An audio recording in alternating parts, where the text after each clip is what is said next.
Hello friends, இன்றைக்கி சுவையான காளான் வறுவல் எப்படி செய்கிறதுன்னு பார்க்கலாம் வாங்க.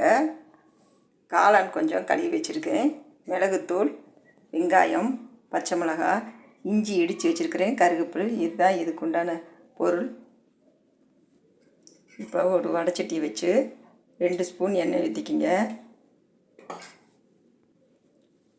கொஞ்சம் சீரகம், சோம்பு வறுபட்டோன்னே இது எல்லாத்தையும் அப்படி போட்டுக்கலாம்.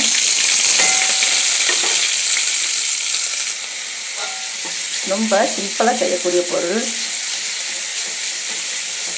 நல்லா டேஸ்ட்டாக இருக்கும். இது மாதிரி ஒருக்கா செஞ்சு பாருங்கள். வெங்காயம் நல்லா வதங்கிடுச்சு. இப்போ இந்த காளானை போட்டுக்கலாம். இதுக்கு உண்டான உப்பையும் இப்போ கொஞ்சம் போட்டுக்கலாம், சால்ட்டு. இதுக்கு காரமே இந்த மிளகு தான். சுவையான காளான் மிளகு வறுவல் ரெடி.